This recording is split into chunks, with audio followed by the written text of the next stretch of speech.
Diálogo en Panamericana. Una producción del Departamento Periodístico de Panamericana en su mejor estilo.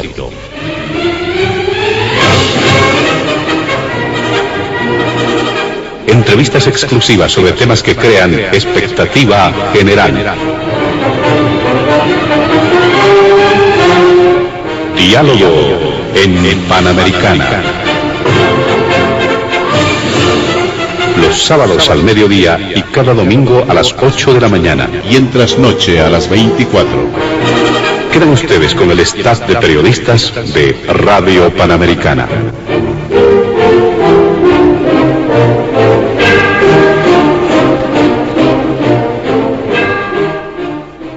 ¿Cómo están, amigos de todo el país? Bienvenidos a Diálogo en Panamericana.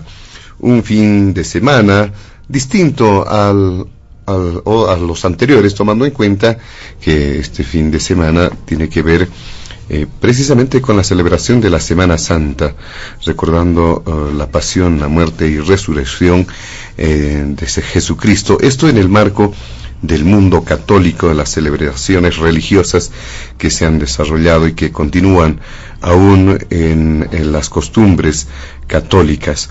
Pero también una salutación en el programa al departamento de Tarija por su efeméride, recordando la batalla de la Tablada. En esta oportunidad, en Diálogo en Panamericana, no podemos dejar de lado los temas de coyuntura. Vamos a continuar considerando varios temas que son importantes, parte de la agenda de noticias.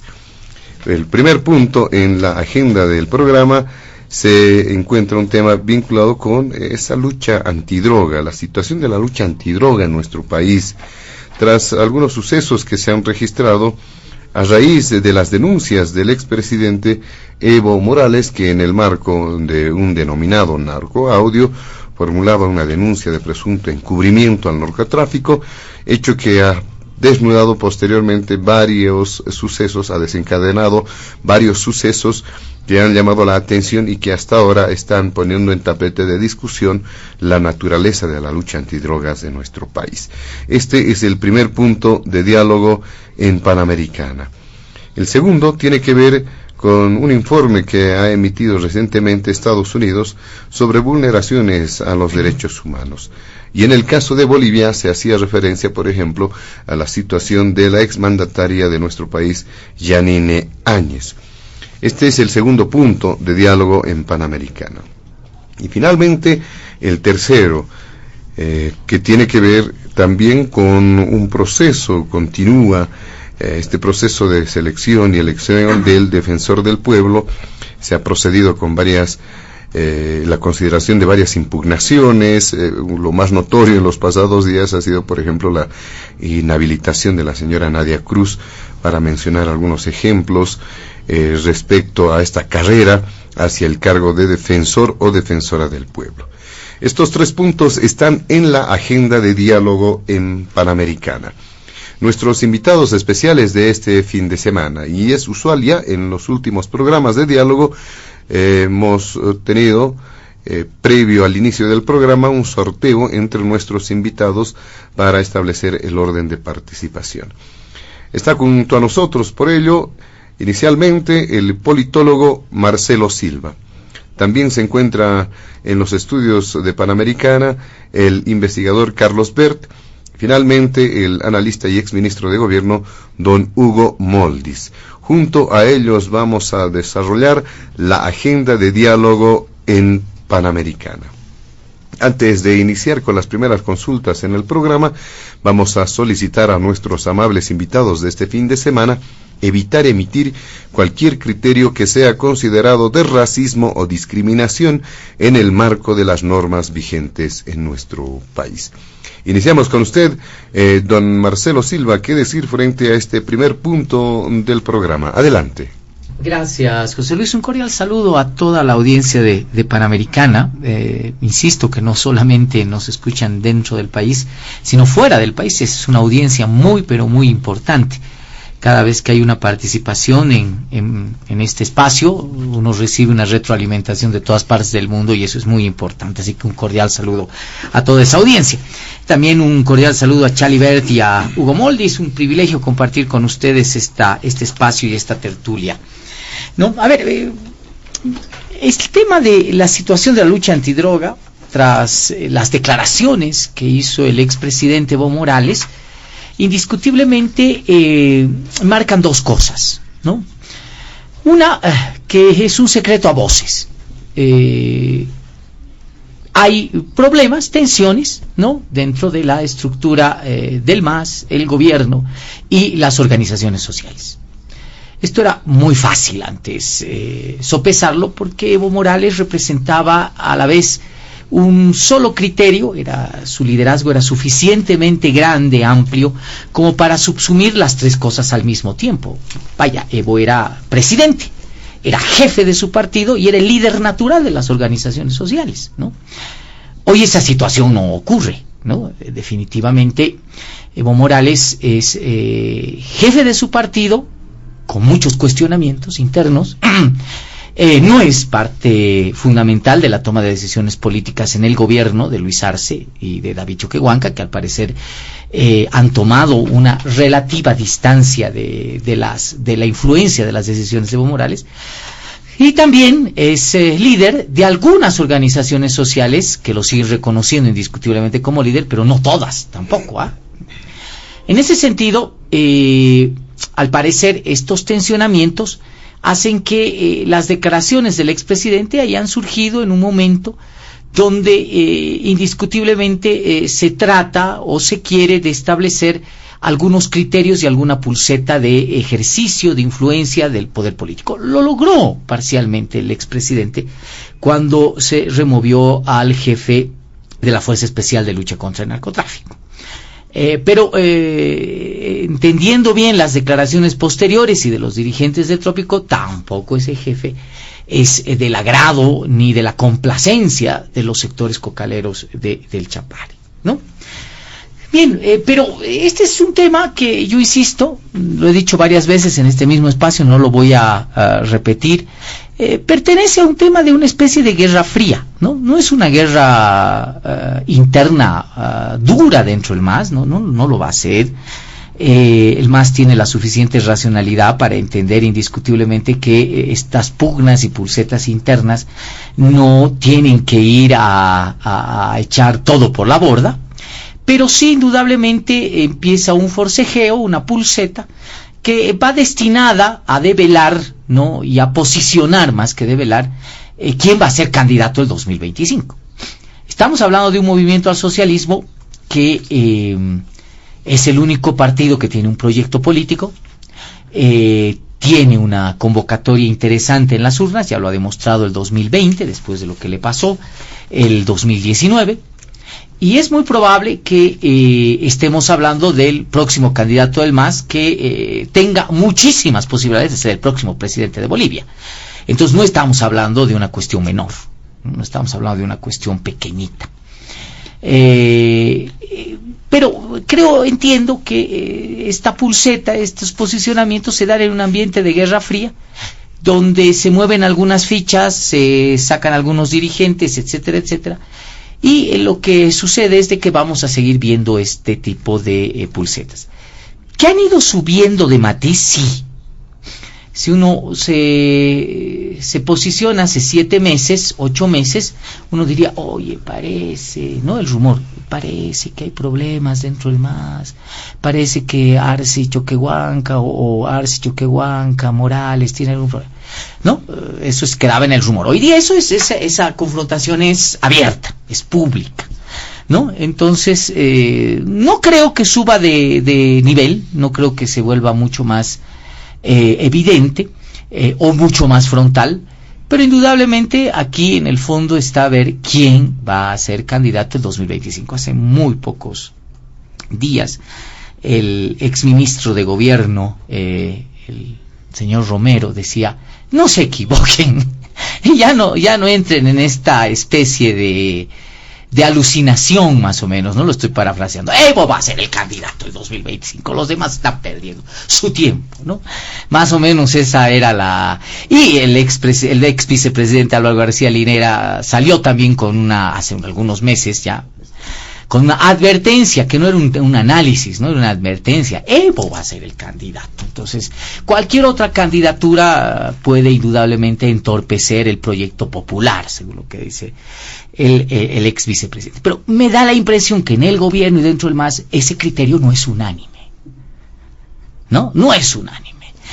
Entonces, probablemente hay afanes de otros actores, ¿no? Con mucha nitidez y con mucha legitimidad además, ¿no? De ser candidatos el 2025, esperando, ¿no? Que Evo Morales no lo sea.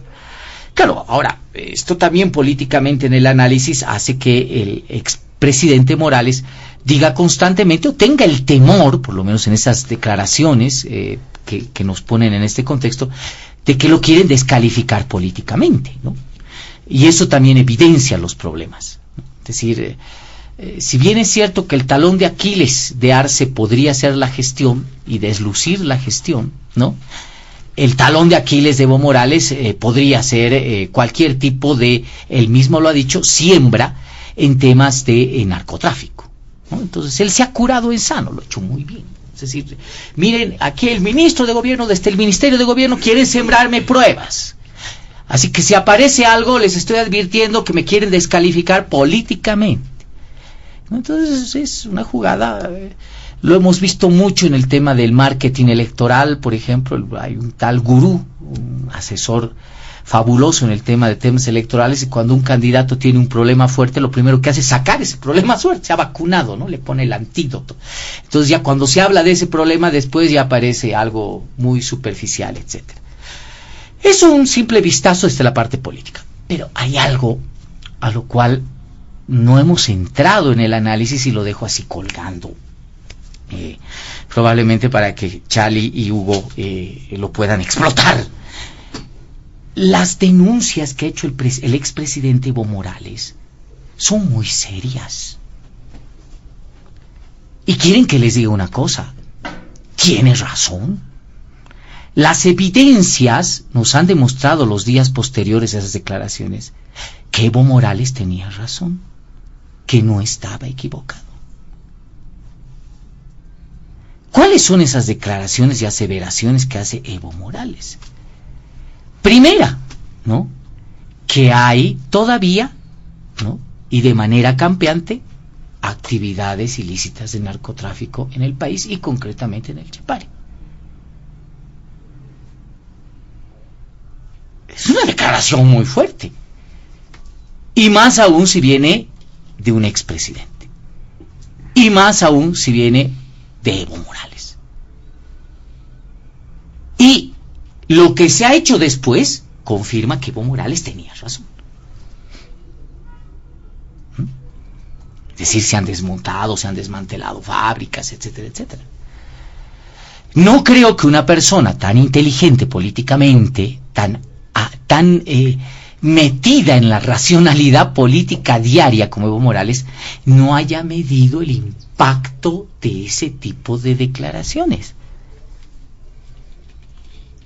Si hay algo que hay que reconocerle a Evo Morales es su gran instinto y vocación política.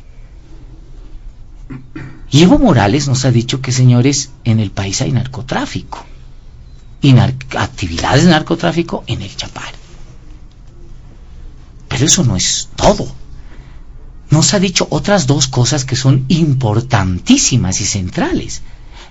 La segunda es de que esa actividad estaría gozando de una protección gubernamental o una protección de autoridades encargadas de la lucha contra el narcotráfico. Ay, ay, ay. Ay, ay, ay, eso es arruinado. Eso es fregadísimo. Si hubiese venido de Camacho, si hubiese venido de Carlos Mesa, probablemente eso no hubiese generado ni cosquillas,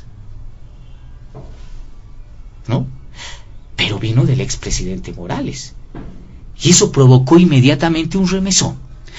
Aunque en las últimas horas el ministro de Gobierno ha ratificado su confianza en el viceministro Mamani, ¿no? En el sentido de que él no hay nada que haga dudar de su transparencia y demás, pero vaya, el ministro de Gobierno se ha visto obligado a cambiar a un jefe de la Fuerza Especial de Lucha contra el Narcotráfico. Evo Morales también en este segundo punto tenía razón. Y el tercer elemento, que no sé si tienes razón o no tienes razón en eso, pero es lo que nos ha estado mencionando constantemente, y es de que la DEA, otra vez en Bolivia, tiene una presencia fundamental e importante.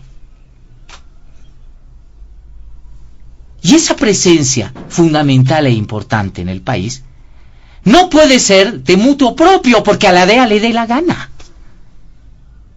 La DEA solo opera y puede operar cuando tiene un aval o un beneplácito mínimo gubernamental. Y eso es lo que nos ha estado diciendo el expresidente constantemente. ¡Wow! O sea, la mayoría nos hemos concentrado en analizar el tema de que, no, Arce, no, que el ministro de Gobierno, que Evo Morales ahí. Vamos, o sea, estos tres elementos que declara Evo Morales, y que además, por la fuerza de los hechos, Evo Morales tenía razón, son importantísimos, y no pueden pasar así desapercibidos únicamente. Me quedo aquí, en esta parte del análisis, José Luis. Muy bien, le agradecemos a don Marcelo Silva por iniciar de esta manera el programa. Le damos la palabra ahora al doctor Carlos Bert para que pueda hacer referencia también al primer punto del programa. ¿Qué elementos son posibles destacar tomando en cuenta no solo lo mencionado por Marcelo Silva, sino por lo que ha ocurrido en nuestro país hasta el momento desde el lanzamiento de esa denuncia que ha generado obviamente algunas reacciones, repercusiones, ¿no? Un cordial saludo a toda la audiencia de Panamericana, que sabemos es no solo nacional, también internacional. Un caluroso saludo a todos los amigos y amigas de Tarija, que el día de ayer han cumplido una efemérides adicional. Un cordial saludo tanto para Marcelo como para Hugo, con quienes vamos a compartir esta mesa de diálogo. Lo primero que debiéramos realizar para entender por qué Evo Morales sale con las denuncias que sale, por qué existen indicios evidentes de que altos jefes policiales están involucrados o están bajo sospecha, mejor, de estar involucrados en tráfico de drogas, etcétera, etcétera. Creo que es un breve diagnóstico. ¿Por qué sucede esto ahora? Porque esto de que hay jefes policiales con vínculos con el narcotráfico no es nuevo, ¿no? Tenemos el caso de Sanabria, el caso de Maximiliano Dávila y otros jefes. O sea, no dijo nada nuevo Evo Morales. Lo único nuevo fue la torpeza y la forma en que lo dijo, pero no nos estaba diciendo nada nuevo. A ver, ¿cuál es el diagnóstico? Yo creo que lo que estamos viviendo son consecuencias directas de la ley 906 aprobada por Evo Morales. Es decir, la nueva ley general de la coca, que es de 2014. ¿En qué estoy pensando? Revisemos algunas cifras. Cuando sale esta ley, recordemos que la anterior ley 1008, a la que reemplaza, reconocía o autorizaba en el país 12.000 hectáreas de hoja de coca. Con esta ley sube a 22.000 hectáreas, aumenta 10.000 hectáreas como producción legal. Bien, ¿cuántas hectáreas había en el trópico de Cochabamba cuando sale 2014? La ley 906. Habían 7.000 hectáreas en el trópico cochabambino. 7.000 hectáreas. Sabiendo que en la ley 1008, toda el área de Cochabamba, salvo los yungas de Bandiola, que era una zona de producción tradicional, que es todavía una zona de producción tradicional, salvo yungas de Bandiola, el resto estaba catalogado como zona de producción excedentaria en transición, y que tenían plazo de, creo que les quedaba como unos 5 años para erradicar totalmente la coca. Esa coca nunca estuvo autorizada, la del trópico cochabambino, nunca. Lo que es más, la ley 1008 clasificaba la región como región de expansión de cultivos para usos ilícitos. Los informes de la Oficina de Naciones Unidas, los informes anuales de la 1DC en Bolivia, confirman que así como en 2014 sucedía, hoy 92-94% de la coca del trópico cochabambino se comercializa en mercado ilegal, y su destino es la droga. Bien, ¿cuántas hectáreas de coca hay en el Chapare según el último informe de la 1DC de 2020? 10.600 hectáreas. ¿Qué hizo la ley 906? Primero legalizó las 7.000 hectáreas que había en el trópico cochabambino en 2014, que repito, eran ilegales ya en ese momento. Debían haber sido erradicadas. Las legaliza porque la ley 906 autorizó en La Paz 14.300 hectáreas y en Cochabamba 7.700.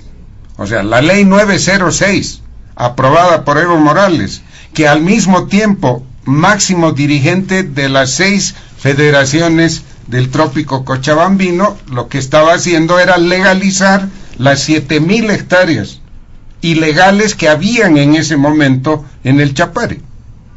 Y en 2020 ya son 10.600 hectáreas.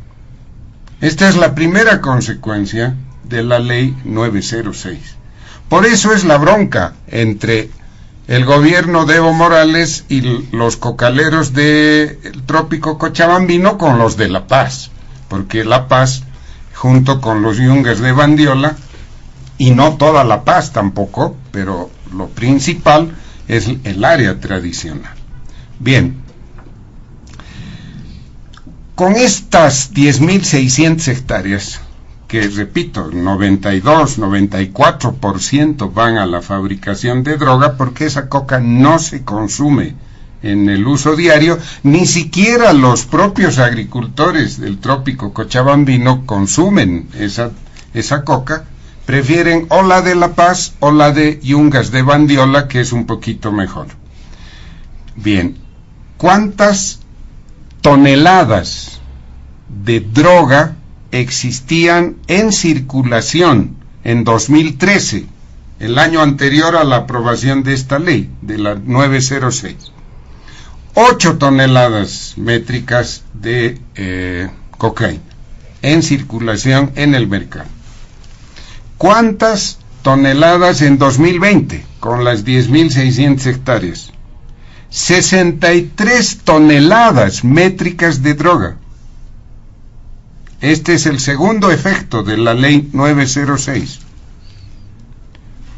¿Cuánta plata representa esas 63 toneladas métricas? Como mínimo, por la comercialización de la hoja de coca del trópico cochabambino y por la producción de droga vendida en el mercado interno, porque ahí viene la intermediación de las bandas, ¿no?, de las organizaciones criminales que llegan a Bolivia, se insertan a veces en la transformación, a veces vienen a comprar simplemente, y los productores bolivianos no están traficando, ojalá esto no cambie porque sería aún más grave, no están operando en el mercado internacional. Los agricultores, los pocos miembros de los agricultores que se han articulado a la producción de droga, venden en el mercado interno. Bien, con esas 63 toneladas métricas, al menos en 2020, en el Chapare y en la región circularon como 250 millones de dólares. Este es un cálculo bastante conservador, bastante apegado a la información oficial dada por la Oficina de Naciones Unidas con el aval del gobierno.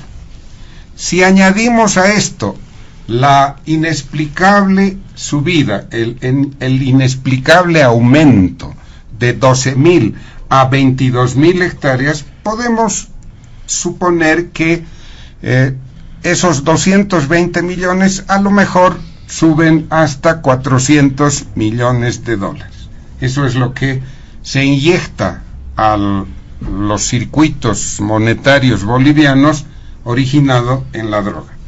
Se explica entonces que con semejante capacidad económica, no solo jefes policiales, pues también otros operadores e incluso funcionarios civiles están sucumbiendo a la capacidad financiera de las redes del narcotráfico.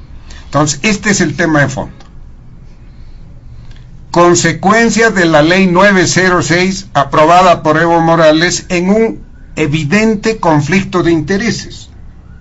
Presidente de las 6 federaciones, presidente del Estado, aprueba una ley favoreciendo a las 6 federaciones. Este tema no se ha discutido en Bolivia, no ha sido procesado, pero lo va a hacer algún día, porque lo que está sucediendo es muy grave. Bien, este es el trasfondo. O sea, no hay que perder de vista. Ahora, no voy a repetir lo que ha dicho Marcelo, ya varias veces hemos hecho los análisis. ¿Cómo se explica que Evo Morales, que es el autor de las transformaciones aceleradas que se dan en el trópico cochabambino, aparece de denunciante de los efectos creados por él? ¿Cómo se explica esto? Bueno, en la primera manifestación, como lo dijimos en algunas entrevistas y análisis en el propio Radio Panamericana, es evidentemente Evo Morales ha buscado curarse en sano. ¿Por qué curarse en sano? Los dos antecedentes inmediatos, el episodio del coronel Maximiliano Dávila, nombrado por él autoridad en la lucha contra las drogas, etcétera, y resulta que está involucrado en drogas, en narcotráfico. Fue el propio Evo Morales quien dijo que por lo de Maximiliano Dávila temía que le siembren pruebas, lo dijo públicamente. Debido a esto, entonces, y aquí aparece una interrogante, recibe información, entre otros oficiales, del teniente coronel Terán, que es el que entra en conflicto con sus jefes, son oficiales de la UMOPAR, no propiamente de la FELCC, ¿no? La UMOPAR es otra unidad, es la unidad operativa de patrullaje rural en la región. Entra en conflicto y destapa los problemas y le pasan la información a Evo Morales. No descarto yo que le hayan dicho: jefe, están haciendo un operativo en el Chapare para descubrir esto y lo van a involucrar a usted porque usted es el dirigente de la región. Le pasan la información y se cura en sano antes de que explote el tema. Esa es una vertiente, es una hipótesis plausible, real, que seguramente se esclarecerá en el futuro. El otro elemento, que no es ajeno al estilo de Evo Morales. Como él es el presidente de las 6 federaciones, busca victimizar a estas 6 federaciones. ¿Por qué victimizarlas? Porque él y otros dirigentes, recordemos que el presidente del Senado es el segundo de las 6 federaciones, el segundo después de Evo Morales. Hay otro dirigente, Loza apellida, también senador, y entonces Evo Morales, estos senadores y otros dirigentes en Cochabamba siempre han negado que haya narcotráfico en el Chapare o infraestructura para transformar la coca. Y ahora estaban haciendo un operativo, como ha calificado el teniente coronel Terán, como un mega laboratorio, y creo que 5 o 6 fábricas en esa zona, ¿no? Entonces, hay que proteger la imagen de la región, de las 6 federaciones, y sale a hacer la denuncia, se cura en sano y quiere proteger a sus bases sociales y sindicales. Y el tercer elemento, los conflictos internos en el MAS, sobre los cuales no voy a repetir, pero solamente quiero añadir un elemento. A ver, está claro, a estas alturas ya sabemos que hay un conflicto entre Evo Morales, la fracción de Evo Morales, la fracción de Luis Arce, que está en ejercicio del poder, tiene todos los resortes, y algún grupo todavía afín a David Choquehuanca. Como es natural, el poder es así, enloquece a la gente. Luis Arce está pensando en su reelección. Si le va bien en su administración, pues tiene todo el derecho y la legitimidad de buscar su reelección, porque la Constitución se lo permite. Que vaya a tener éxito es otra cosa. Al que quiera oírles a Evo Morales oponiéndose a eso, él que ha buscado una 4ª reelección, ¿con qué argumentos se va a oponer? ¿Cómo evitaría que Luis Arce busque esto? Si es que desea hacerlo, vaya uno a saber si está detrás de eso, pero por el momento es una hipótesis. Muy bien, muchas gracias, don Carlos Bert. ¿Qué dice usted, don Hugo Moldis, a propósito de este primer punto, lo que ha sucedido en nuestro país con todos esos elementos ya mencionados? Buenas tardes, José Luis, buenas tardes, Panamericana, cuyos oyentes, como ha señalado Carlos, están dentro y fuera del país, y que además siguen con bastante detalle cada uno de los programas de diálogo en Panamericana.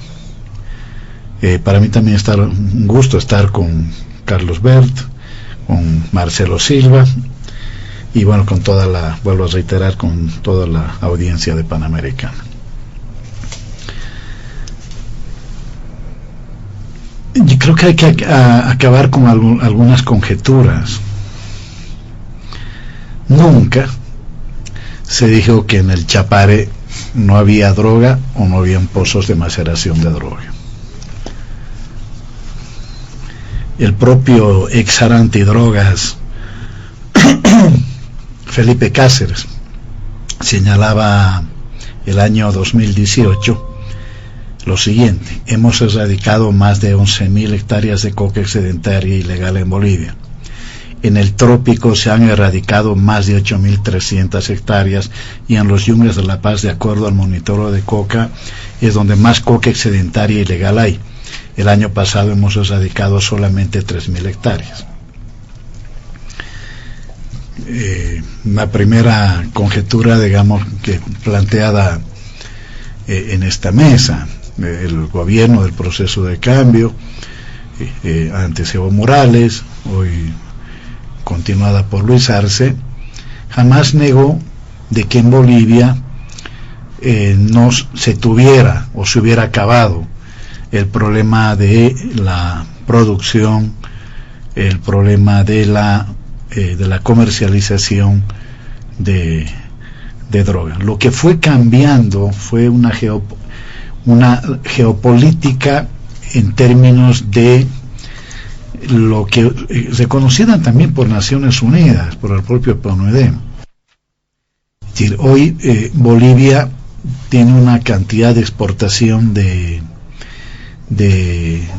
cocaína made in Bolivia, si ustedes quieren, poca en relación a la coca, a la droga que se produce con coca peruana, o a la droga que directamente se produce en el Perú y que pasa por nuestro territorio. Es decir, ahí hay un problema que es que evidentemente exige abordarlo de manera distinta por parte de las fuerzas antidroga y de la propia política antidroga, y es Bolivia como país tránsito, ¿no?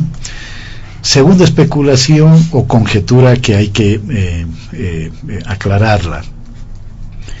No es cierto que la coca del Chapare en un 93-94% se destine al mercado ilegal, o en este caso a la producción de droga. Quienes viven en el departamento de Santa Cruz, en la ciudad de Santa Cruz, en la ciudad de Tarija, podrán corroborar lo que estoy diciendo. Es una coca que se la machuca, ¿no? Que se la combina en algunos casos con bicarbonato, en otros casos con café, en fin, con distintas maneras, que es normalmente coca del Chapare. Sería un lugar donde va la coca del Chapare, es a la ciudad de Santa Cruz, pero también al sur del país. ¿Cuál es el porcentaje? Quizá ahí queda por hacer un estudio en mayor profundidad. O la otra especulación y conjetura es que solo la droga de los yungas es para el acullico. No es verdad. Hay lugares de los yungas donde incluso desde el propio golpe militar de 1980 con Luis García Mesa ya se producía droga, y estoy hablando de Chulumán y mucho más adentro, hacia la región de Apolo, Asunta, Apolo, ¿no? Incluso en la Asunta hay en realidad una parte tradicional, de acuerdo a la vieja clasificación, y otra que era considerada ilegal, ¿no? Seguramente que cuando Bolivia era uno de los principales productores de coca, aunque nunca llegó a tener un nivel superior ni al del Perú ni al de Colombia. Es decir, en Colombia el año pasado, el anteaño pasado superó las 120.000 hectáreas. En el Perú no superaron casi las 50.000 hectáreas de coca, y en Bolivia se tienen registros de que estaríamos entre los 23 y 25.000 hectáreas. En Bolivia siempre ha tenido una producción menor.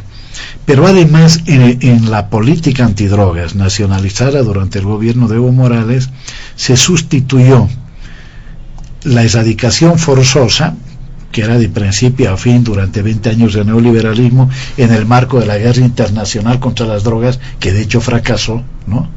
A pesar de la asistencia de más de 1.500, 1.700 millones de dólares en Colombia a través del llamado Plan Colombia, fracasó, ¿sí? Y fracasó en el Perú y fracasó en Bolivia. Esa política fue sustituida por la sustitución voluntaria. Ahora, donde no se podía lograr la sustitución voluntaria, evidentemente intervenían, ¿no?, las fuerzas conjuntas para la erradicación forzosa, ¿no?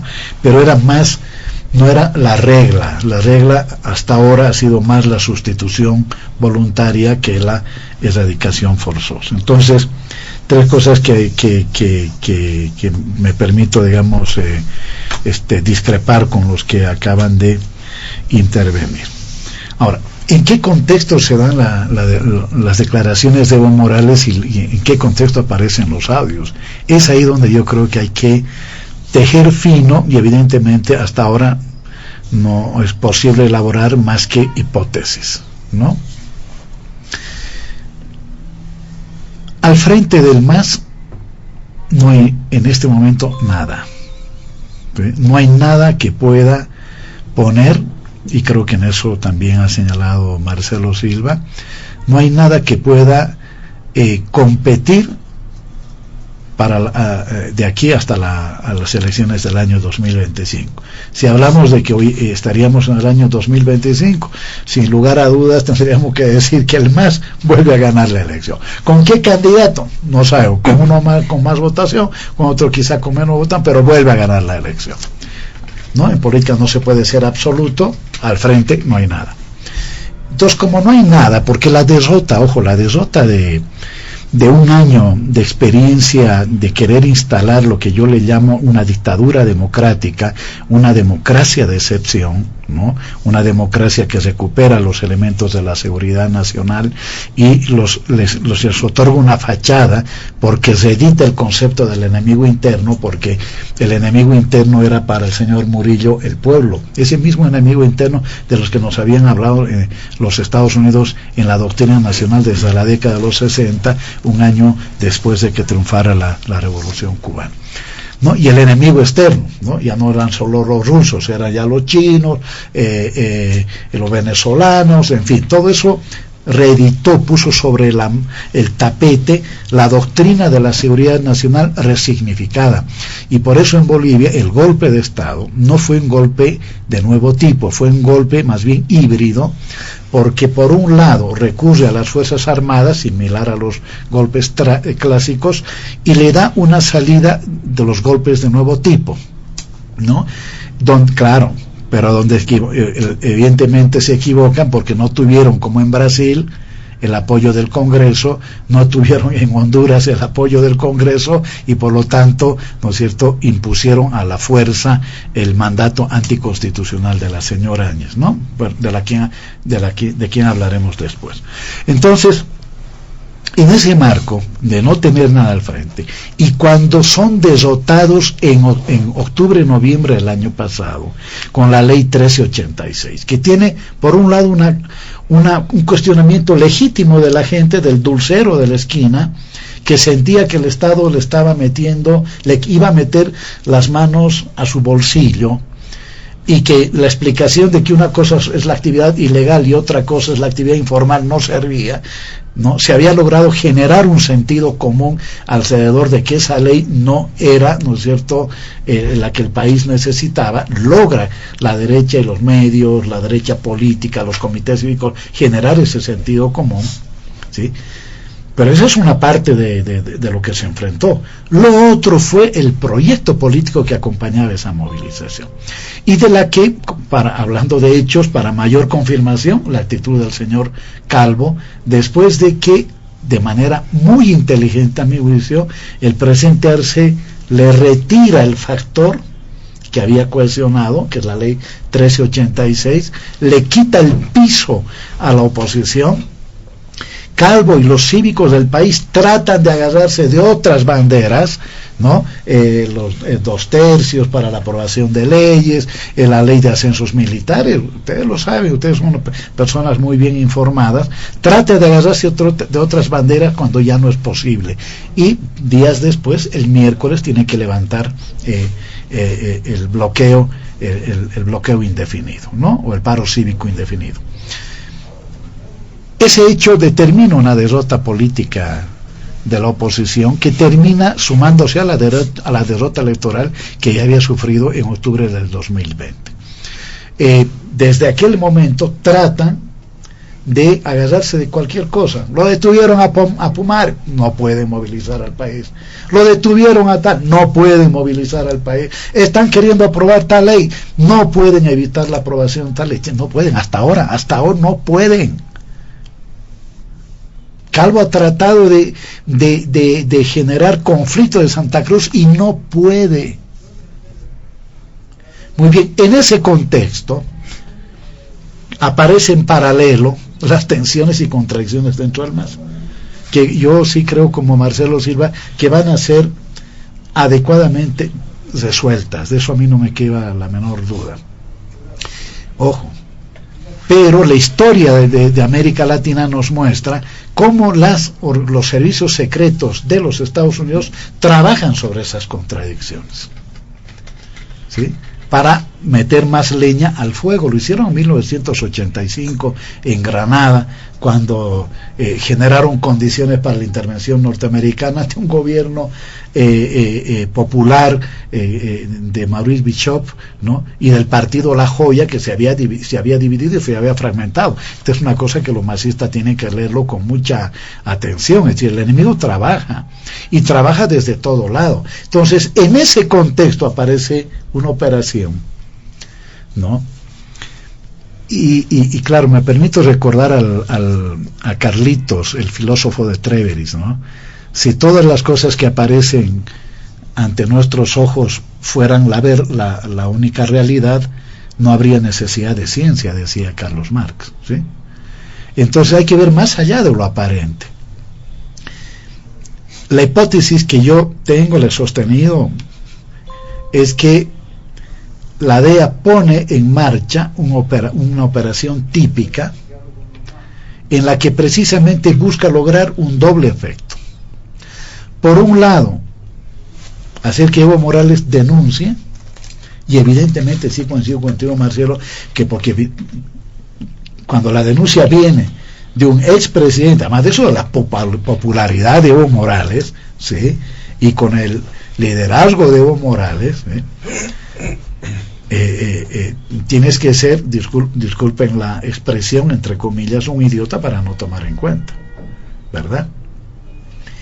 Y lo otro, ¿no? Es un primer movimiento de esa operación típica, ¿no? Típicamente DEA, yo creo que más DEA que CIA en este caso, ¿no?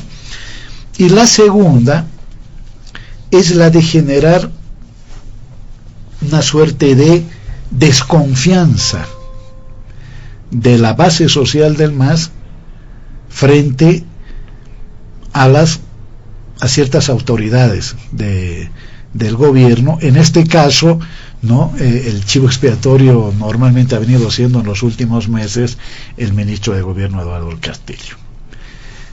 Cuando uno ve en conjunto qué es lo que Estados Unidos está queriendo posicionar sobre Bolivia y la derecha, va a encontrar tres cosas.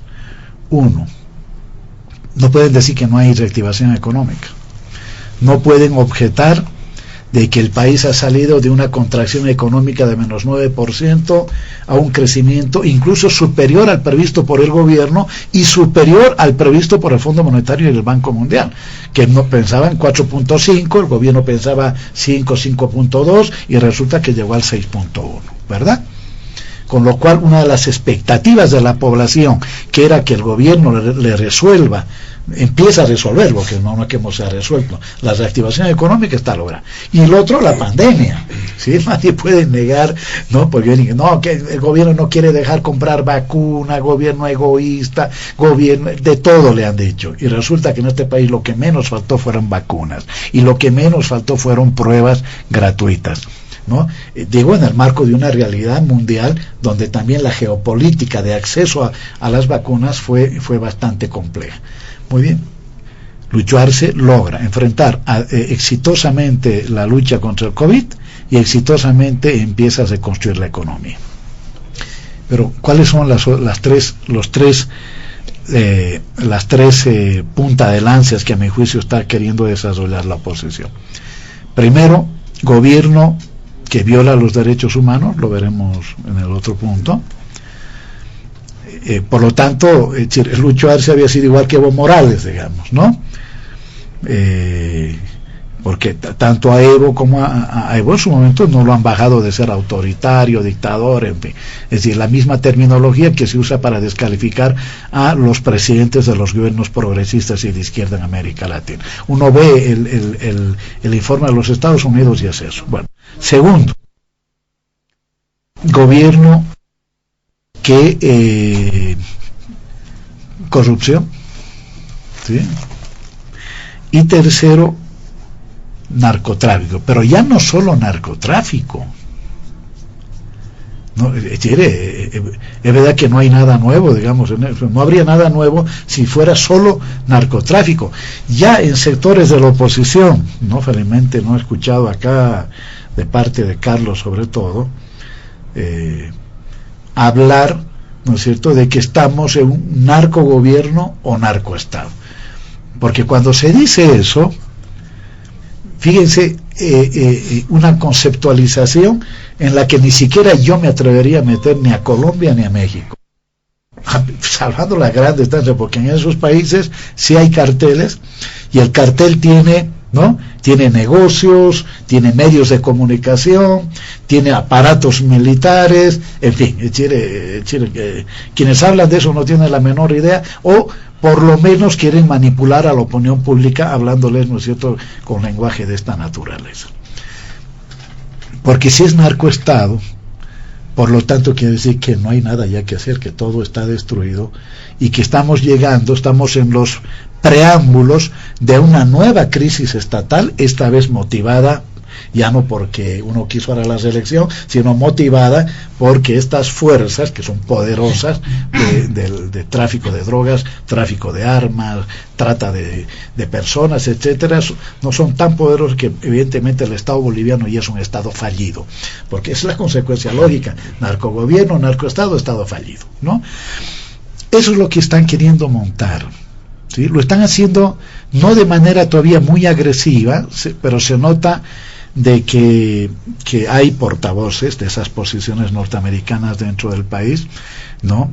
Yo creo que, y voy a decirlo con toda claridad, yo creo que hay gente de oposición que es muy respetuosa, muy clara en sus apreciaciones, en fin, con las cuales uno puede discrepar, pero hay otros que, aparte del análisis, lo que son instrumentos de una estrategia pero bueno, entonces yo termino señalando: ¿para qué meter el tema de la droga?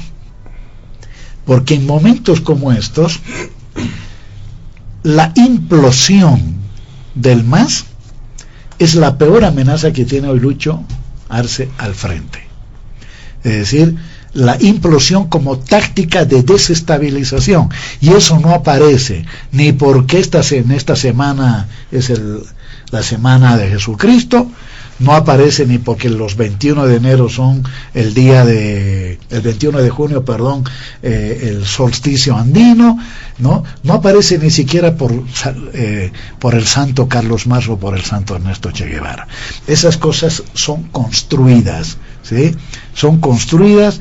Estados Unidos tiene una gran experiencia en eso y sabe que la única manera de derrotar al MAS, al gobierno, de incorporar factores de división entre Evo Morales, Luis Arce, David Choquehuanca, y digo factores de división porque hoy existen tensiones y muy fuertes, y yo creo que hay yo creo que hay el riesgo de una división. No lo veo todavía irreversible, pero si ellos quieren hacer que eso sea irreversible, que esas contradicciones se devengan en división y en fractura del MAS, por lo tanto en la inviabilidad del MAS para ganar las elecciones del 2025, el tema de las drogas, del narcotráfico, el tema de la corrupción, el tema de derechos humanos, son caballos de Troya que les pueden servir muy bien. Muy bien, le agradecemos a don Hugo Moldis. Como han podido notar, amigos de Panamericana en todo el país, hemos sido bastante amplios en esta primera intervención, sin duda, y el estilo del programa podría plantearse una segunda ronda, pero tomando en cuenta la trascendencia también de los otros puntos, vamos a irnos rápidamente al segundo punto, pero con la salvedad de que sí, en su intervención nuestros invitados van a poder completar algunas ideas, algunos apuntes respecto al primer punto, pero también hacer referencia al segundo punto, que tiene que ver con ese informe de Estados Unidos sobre el tema de los derechos humanos. Se ha hablado de Cuba, Nicaragua, de Venezuela, de Perú, incluso Bolivia, y en el caso nuestro se hizo referencia al tema de la situación de la exmandataria, de la expresidenta Yanine Áñez. Vamos a darle la palabra a don Marcelo Silva, vamos a mantener obviamente los tiempos, pero hacer referencia a este segundo punto y completar con algunos apuntes, sin duda, algunos elementos sobre el primer punto del programa. Adelante, don Marcelo Silva. Sí, gracias, José Luis. Solamente un temita que ha quedado ahí colgando y que me parece fundamental. Suscribo el tema de Hugo en el sentido de que indudablemente puede haber un peligro. Yo lo veo lejano en el tema de implosión. solamente con algunas variables, ¿no?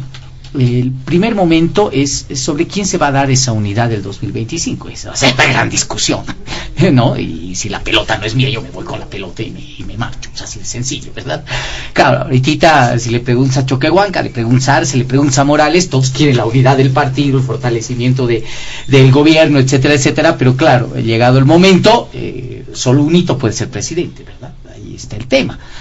Entonces, por eso yo le llamo es una guerra fría en este momento. No es una guerra confrontacional, porque no se va a ir a la destrucción. La destrucción es ilógica, ¿no? Es irreal, no tiene sentido, no tiene absolutamente sentido.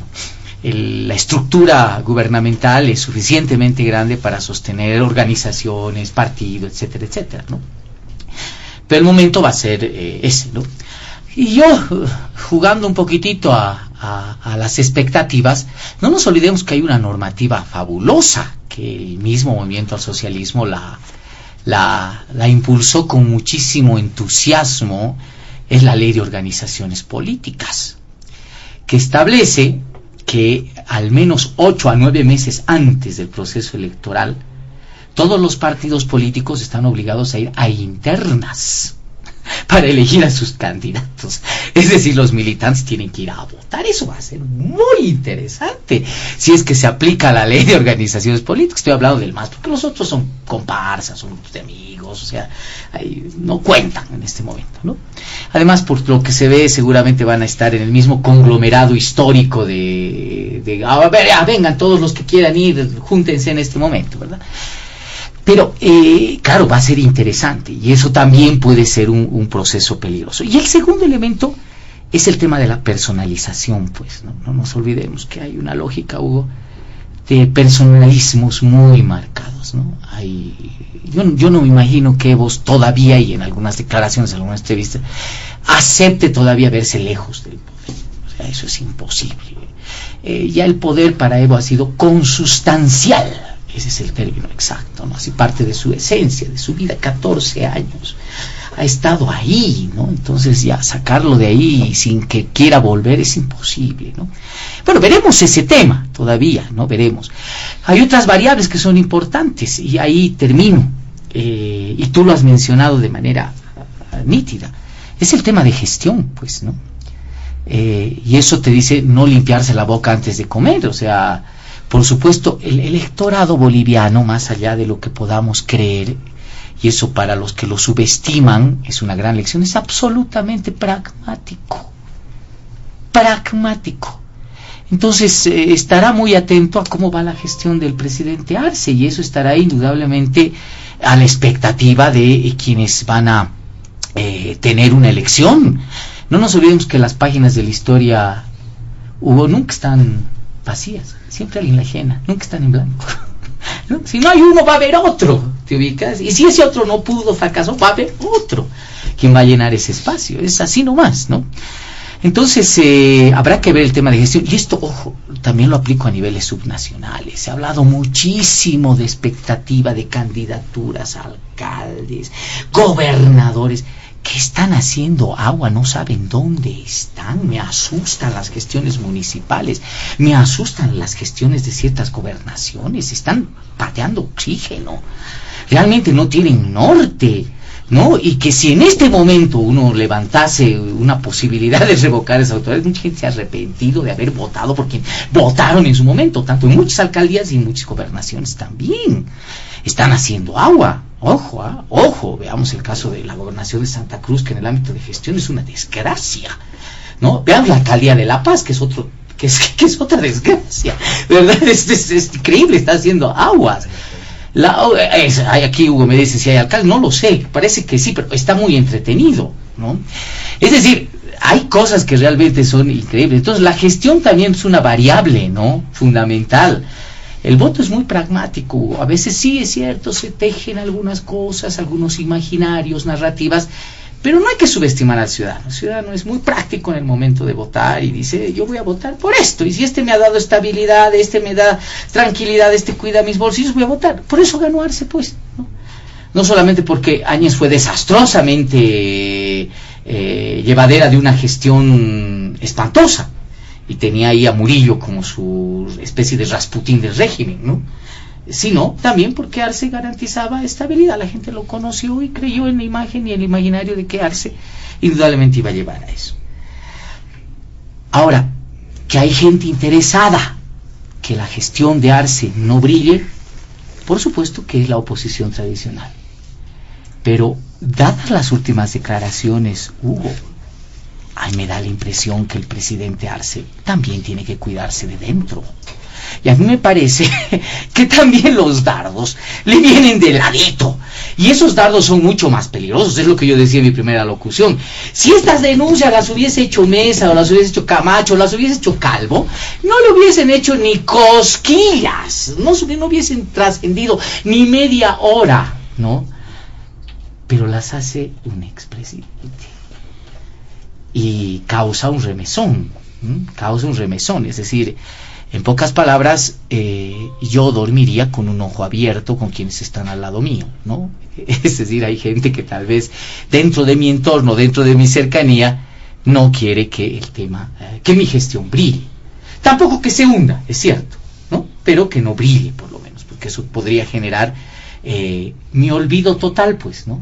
El ostracismo completo, el exilio, ¿no? Eso es, ¿no? El exilio político es el ostracismo. Bien.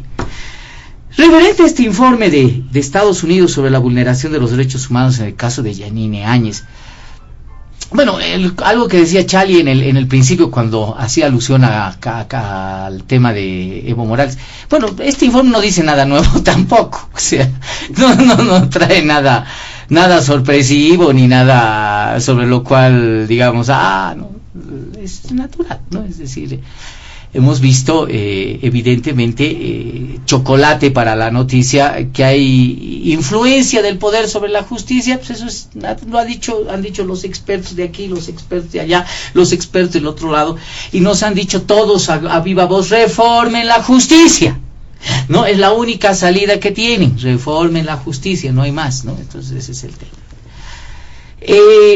Ahora, sobre el caso concreto de Yanine Áñez, ¿no? Creo que lo de Yanine Áñez es un tema indudablemente, yo diría, es la cabeza de turco perfecta, ¿no? Porque aplaca todos los espíritus, y eso me parece que es importantísimo, ¿no? A ver, primero, lo que dijo Hugo es cierto. Se ha hundido, pues Yanine Áñez enterró a toda la oposición política, los ha asesinado, a toditos se los enterró, ¿verdad? Es eso.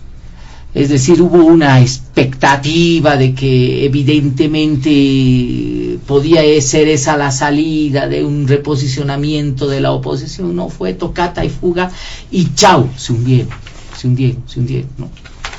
Tienes ahí a un Luis Revilla que se pintaba como el líder del futuro, hasta el chao, ¿verdad? Está lejos. Tenías a Samuel que iba a ser el candidato vicepresidencial y acabó por terminar lo político. Se llevó, ¿verdad? Se llevó atrás. Y yo creo que muchos de los que salieron a manifestar entre octubre y noviembre, sin duda alguna, no son tontos y le echan la culpa de ese fracaso de las manifestaciones, etcétera, a Yanine Áñez y a Murillo, definitivamente. Y fundamentalmente el error político tremendo que tuvo al querer ser nuevamente candidata, aparte de los delitos que se cometieron y que fueron obvios, como fue la masacre, y además eso está establecido, de Sencate y Sacaba, ¿no? De lo cual la justicia debería estar encargada de pedir cuentas, pero no, hasta ahora eso no sucede. Es decir, a Yanine Áñez, y eso hay que aclararlo bien, se la está juzgando por haber asumido ilegalmente el poder, según la acusación, ¿no? Pero hasta ahora no hay nada de Sencate y Sacaba, y eso tiene que pasar por un tema de 2/3, ¿no? En la Asamblea Legislativa. Y yo creo que el MAS y las demás fuerzas políticas deberían considerar ese tema, que creo que es de más urgente, además, resarcimiento, como dice el informe de los profesionales independientes, ¿no? Porque esa es la conclusión del informe, dice, hay que resarcir a esas víctimas, ¿no? Y mientras no se tenga claras las responsabilidades, no se las puede resarcir. Así de sencillo. El Estado no puede hacer el efecto de repetición a esas personas. Así de sencillo. Entonces va a quedar impune, ¿no? Los de Sacaba y Sencata van a quedar impunes. Un último detalle, pero también aplaca pues los espíritus de error que en algún momento cometió el MAS, especialmente en esa última etapa de octubre y noviembre, y fundamentalmente el 19. Estamos en una mesa donde, caramba, estamos aquí viejos lobos de mar en el ámbito del conocimiento político. Sabemos que la caída de Evo Morales no se debió a una maravillosa, brillante, inteligente y descomunal estrategia de la oposición que aniquiló todos los ámbitos pensantes del movimiento socialismo, lo perforó y logró su caída. Y estoy siendo absolutamente sarcástico porque la oposición que volteó a Evo Morales era una de las oposiciones tal vez más mediocres que existía en la historia del país, ¿no? Vas a escuchar los discursos, vas a escuchar esto, la oposición. El MAS también se cayó por sus debilidades y errores propios. Así de sencillo. Vamos a tarro, Hugo, ¿no? Esto se llama la estructura de oportunidad política. Tú puedes planificar todo, puedes tener planificado todo, pero si no se te brinda la estructura de oportunidad política, no funciona tu planificación. EOAP se llama, ¿verdad? Así lo llama. Ibarra también lo llama. Es decir, toda planificación de procesos sediciosos tienen que tener una estructura y brechas abiertas donde puedes penetrarte. Así de sencillo. Así de sencillo. Y eso es lo que sucedió también en octubre. No me van a decir que ahí había gente muy brillante en la oposición que logró. No, también hubieron problemas, hubieron grietas, hubieron cuestiones de esas, ¿no? Eso lo dejo acá porque entiendo que se va a abundar más, los demás compañeros lo harán, pero me parece importante hacer ese análisis político. Yo creo que en este momento, a pesar de lo que se pueda decir a favor o en contra, es muy cómodo para moros y cristianos, ya que estamos en Semana Santa, que doña Yanine Áñez esté ahí donde esté y como esté. Muy bien, le agradecemos a don Marcelo Silva. ¿Qué dice usted, doctor Carlos Bert, acerca de, si tiene puntualizaciones acerca del primer punto, cerrar con algunas ideas y hacer referencia también a este segundo punto del programa? Bien, creo que es necesario aclarar, puntualizar, poner los puntos sobre las IES sobre tres temas insinuados por Hugo. Primero, él afirma, sin citar su fuente, no es cierto que el 92% o el 94% de la coca de Cochabamba, del trópico cochabambino, va al narcotráfico. Bien, yo cito mi fuente, a ver si él tiene la suya. Mi fuente es el informe oficial de la ONU-DC y el gobierno boliviano, el informe de todos los años, evacuado por esta oficina de Naciones Unidas, literalmente con firma del gobierno boliviano, sostiene que entre el 92 y el 94% de la coca del trópico cochabambino va al mercado ilegal. Punto.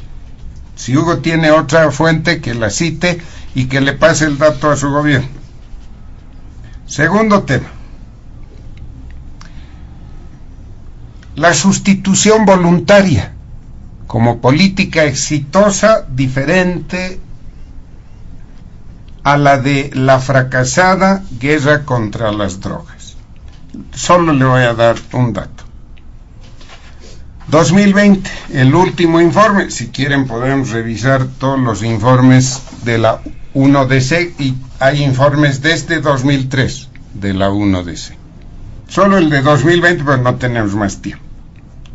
Les he pasado el dato de que en 2020 existen en Cochabamba, en el trópico cochabambino, 10.606 hectáreas, que son bastante más que las 7.000 que les ha autorizado su jefe, su dirigente máximo, Evo Morales.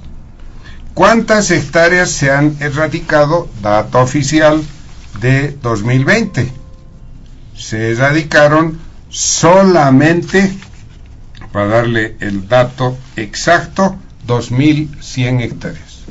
Y pese a que se ha erradicado solo, o a raíz de que se ha erradicado solo 2.100, en el trópico cochabambino existen 10.600 hectáreas, de las cuales el más del 90% va al mercado ilegal. No se comercializa en el mercado de Sacaba, digámoslo con más propiedad.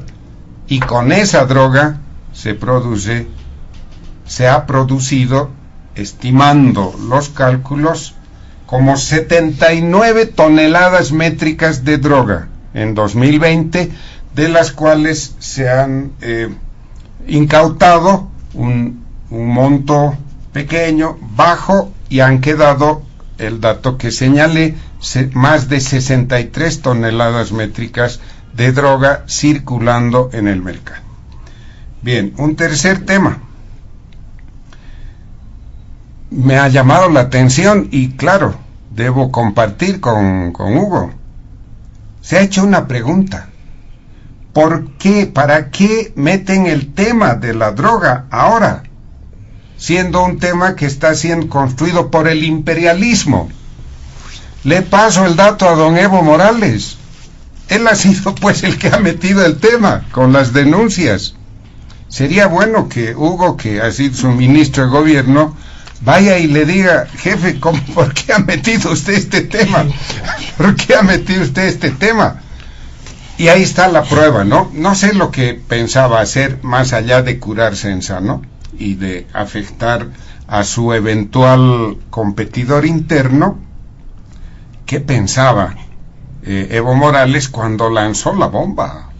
Cuando Marcelo resumió esto, cuando hizo las 3 denuncias. ¿Qué esperaba? ¿Que el país lo levante en hombros?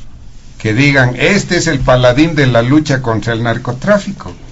No, el efecto es el que estamos viviendo, de mayor descrédito del Estado boliviano, del gobierno boliviano, y con todas las dudas que están en evidencia. Recordemos, hace que un mes atrás ha habido un gran operativo internacional, ¿no? Con policías de España, Alemania, Brasil, Perú. Bolivia ya no participó de eso, porque no le permite, ya no tienen confianza en el Estado boliviano en esta materia, en el escenario internacional.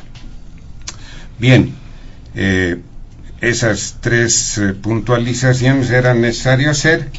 Y sobre el tema del informe de Estados Unidos, suscribo, iba a decir lo mismo, pero coincido con Marcelo, no hay nada nuevo en ese informe.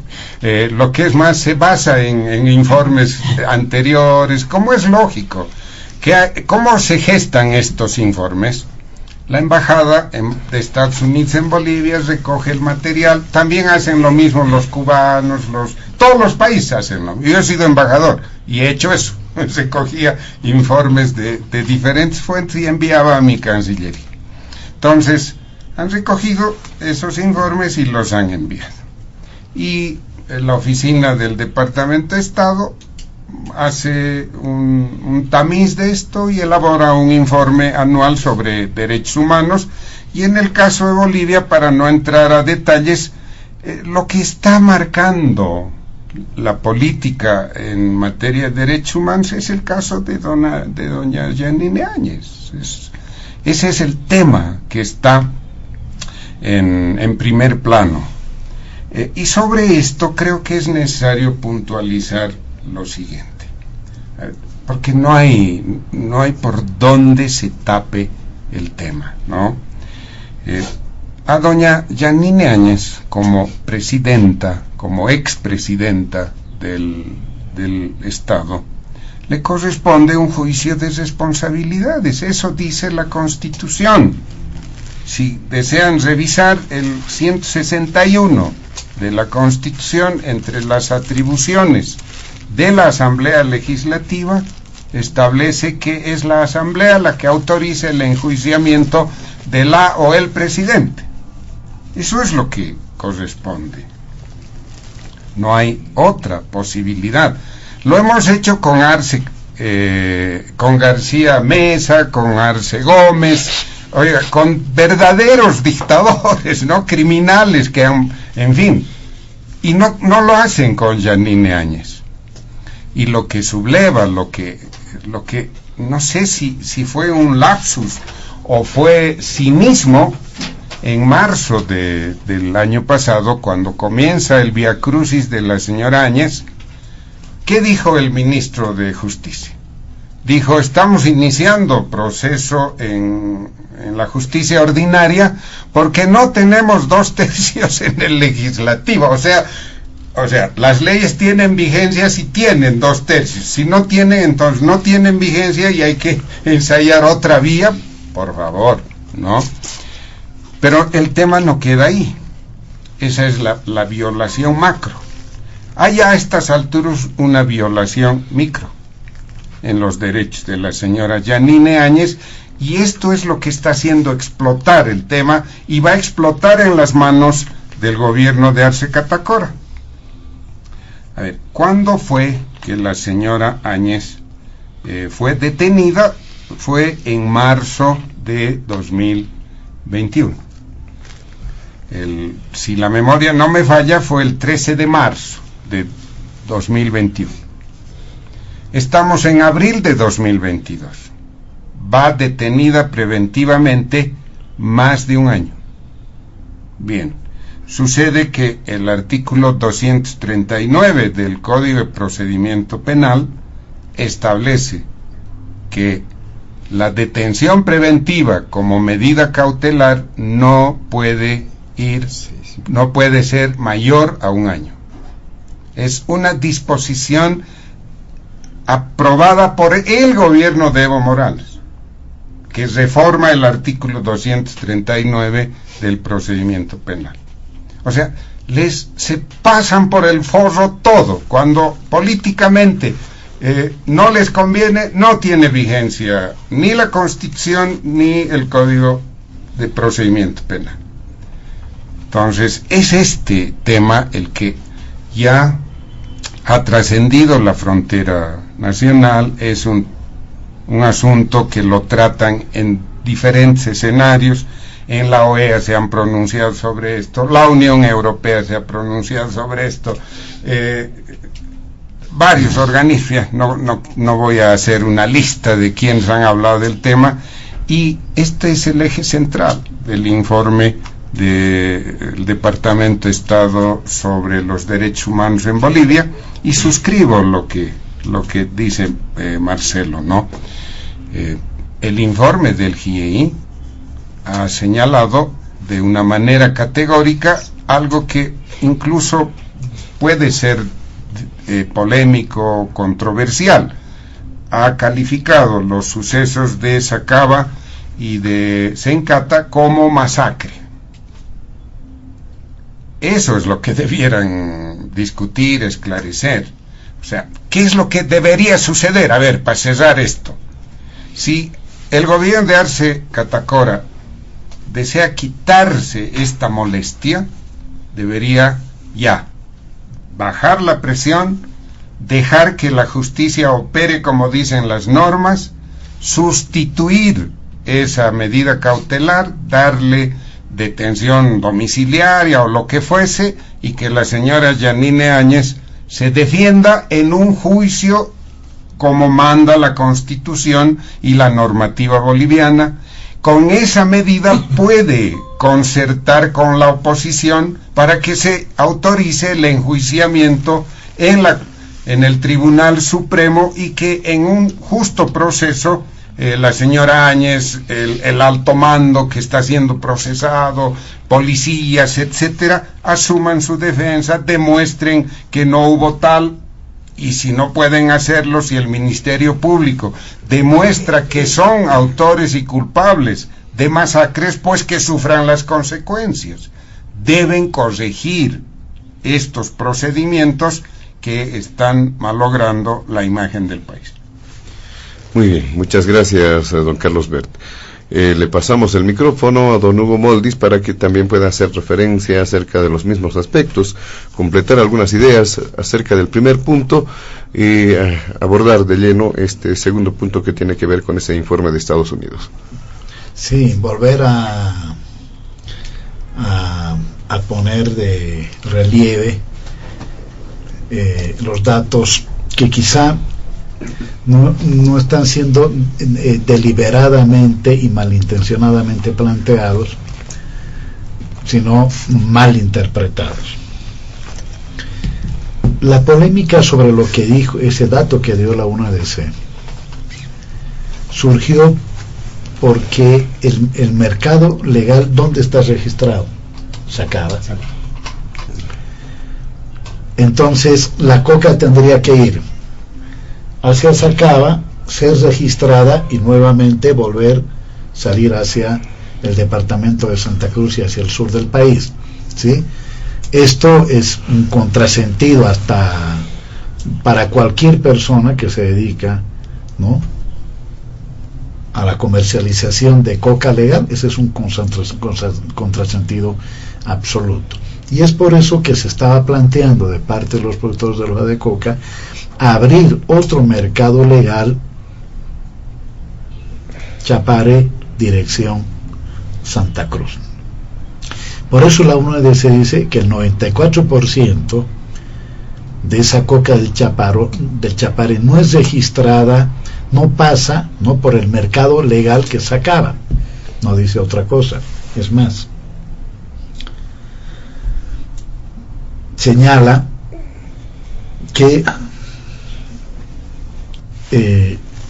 mucha de esa coca no puede irse incluso a centros mineros. Permítame ver dónde está el dato, ¿no? Dice, esta hoja probablemente va parte al narcotráfico y la otra se dirige a centros mineros. No olvidemos que allá se consume la hoja de coca para incrementar la capacidad de trabajo.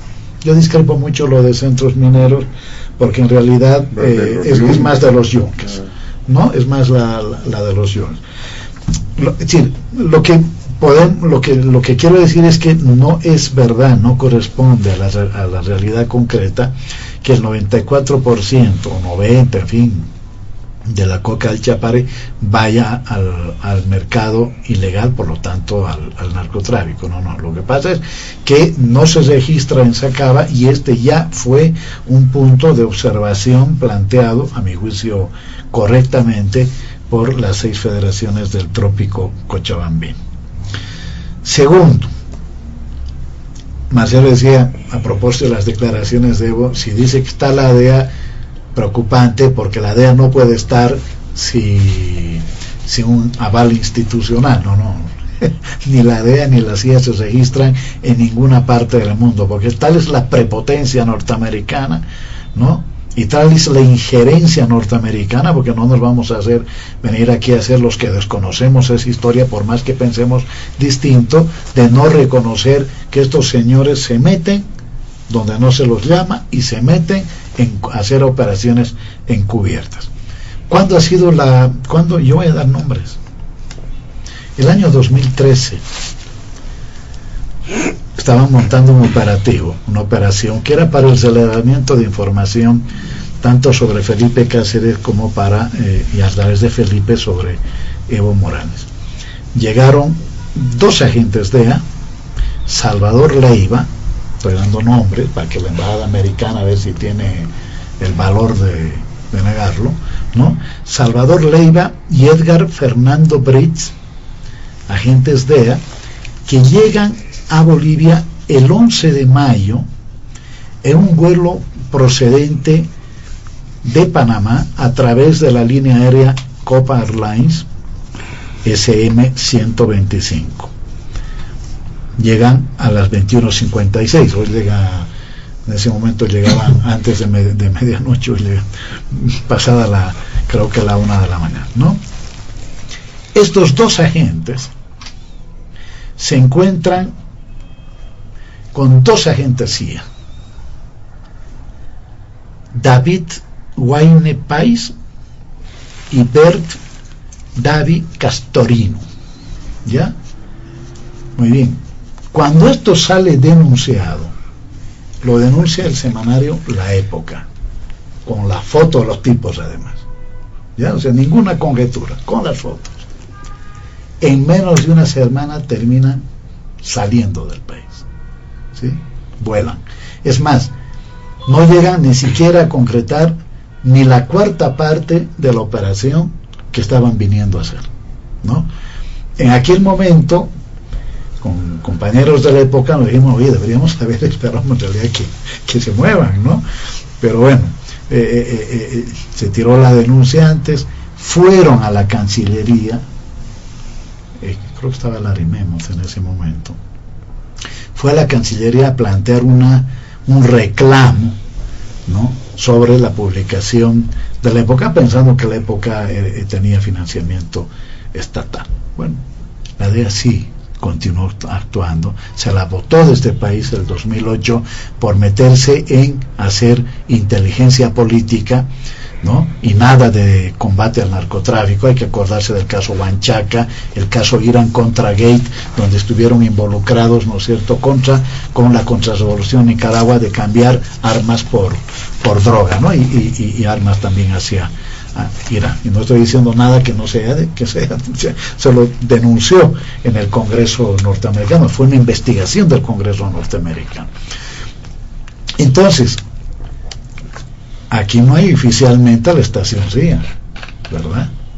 Que yo sepa, no hay ningún registro ni de la DEA ni de la CIA en Bolivia, pero yo les puedo asegurar que por supuesto que hay, tanto con personal boliviano, es decir, agentes locales que toda la vida han trabajado para ellos, ¿no?, como de gente que viene desde afuera. Así que, muy bien, para mí la DEA está, y lo que puso en marcha la DEA es esa operación.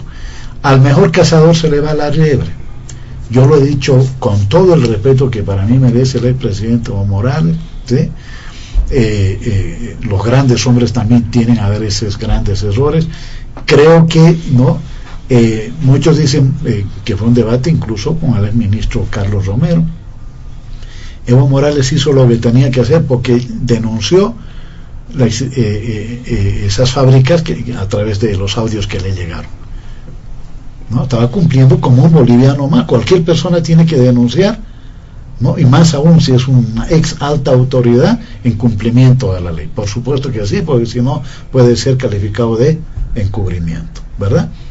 Pero a la vez, ¿no es cierto?, estaba el resorte político institucional, ¿sí?, de dejar constancia ante las autoridades sobre esta denuncia, sobre la existencia de estas 4 fábricas, que luego evidentemente fueron encontradas como dice Marcelo. Ahora, ¿en qué circunstancias? ¿Quiénes le aproximan los audios?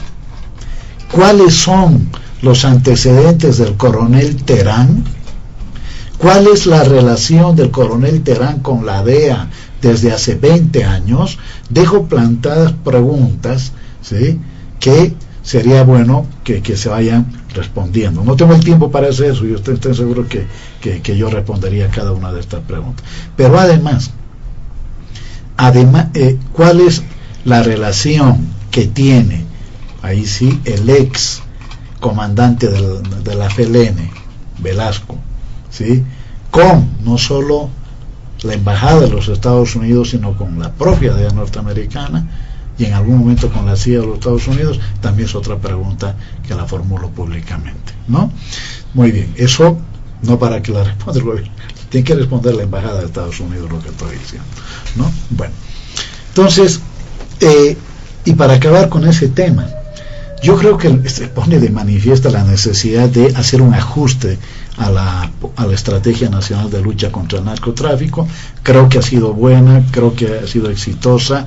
Las realidades son cambiantes. Creo que hay que hacerle un ajuste. Uno de los ajustes a mí me parece fundamental es una reestructuración a fondo de la Fuerza Especial de Lucha contra el Narcotráfico, y sobre todo la creación de un organismo de control interno, riguroso control interno, yo no sé si civil o policial, como ha planteado Gustavo Torrico, sí, pero que sea contraparte, porque no puedo pedir que ese mecanismo de control, es decir, contrainteligencia, sea de la FELEN, ¿no? Es decir, no pueden ser jueces y parte, ¿no? Hay que hacer un rediseño, ¿no? Esto a propósito de la lucha antidroga, de tal manera de que Bolivia siga logrando éxitos, como creo que mal los ha logrado en todos estos años desde que se nacionalizó la lucha contra el narcotráfico. Y solo comparar lo que pasa con Colombia y lo que pasa con Perú, países a los que Estados Unidos nunca, bueno, seguramente lo va a meter ahora Castillo, ¿no? Porque como ya no es tanto como contradice la línea de Estados Unidos, a Colombia nunca le han llamado la atención, a Colombia nunca la han desertificado, a pesar de que sigue siendo el país donde más se produce droga, donde más se trafica droga, e incluso heroína, en fin. Y voy sobre la señora Áñez. Hay dos jurisdicciones, hay dos competencias distintas al mismo tiempo. La señora Áñez no está siendo procesada por su calidad de presidenta de facto, por donde evidentemente tiene que dar cuenta sobre las masacres de Sacaba y Sencata. No está siendo procesada por eso, ¿no? Eso es evidentemente juicio de responsabilidades, y no creo que haya que pedirle ni a Lucho Arce ni a los asambleístas del MAS, como está haciendo Carlos Ver. Lo que tiene que hacer, ¿no?, los pensadores políticos, gente como Carlos Ver, es pedirle a comunidad ciudadana, y creemos, por lo menos a comunidad ciudadana, que actúe en función de la ética, del cumplimiento de la ley, y que sean parte de la construcción de los 2/3 para llevar adelante las 4 proposiciones acusatorias que están en la Asamblea Legislativa Plurinacional, ¿no es cierto?, dentro con los cuales evidentemente está sobre los delitos cometidos en el ejercicio de sus funciones, la violación de los derechos humanos, Sencata, Sacaba, en fin. Muy bien. Lo que la señora Áñez está siendo procesada es por los delitos cometidos antes de autoproclamarse ilegal e inconstitucionalmente presidenta de Bolivia, ¿sí? Y esos delitos tienen que ver con el incumplimiento de la Constitución, de emitir resoluciones contrarias a la Constitución. Por eso el caso golpe de Estado 2 es el que avanza, y no el caso de golpe de Estado 1, porque evidentemente genocidio, masacre, eso no corresponde. Eso es después de que ella asume el mandato, ¿sí? Pero la señora viola la Constitución porque transgrede la línea de sucesión que establece el 168, ¿verdad? Porque es presidente, no es segunda, es vicepresidenta.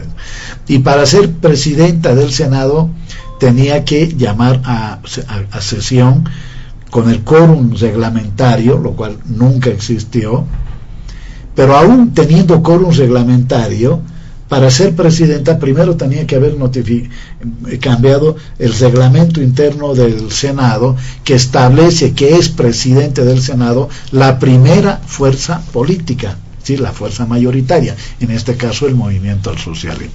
Pero además, si vemos la memoria de la Iglesia Católica, evidentemente se conoce que el señor Doria Medina, entre ellos, ¿no?, eran los que se opusieron a que el gobierno le sea trasladado a alguien del Movimiento al Socialismo, concretamente de la entonces senadora.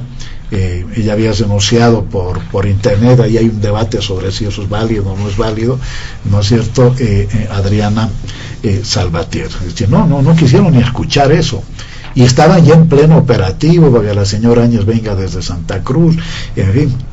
El otro día leí un artículo muy lindo de Tawichi, Rubén Tawichi, en La Razón, y precisamente en tono de ironía decía: lo que no hizo la señora, lo que no movió un dedo. Claro, no movió un dedo para evitar que se violara la Constitución, no movió un dedo para evitar que se violara el reglamento de debate, no movió un dedo para que un militar le pusiera la banda presidencial, no movió un dedo, aunque esto es posterior, para continuar con la tradición latinoamericana del asilo, de la cual también Carlos Ver ha sido víctima. En fin, ¿sí?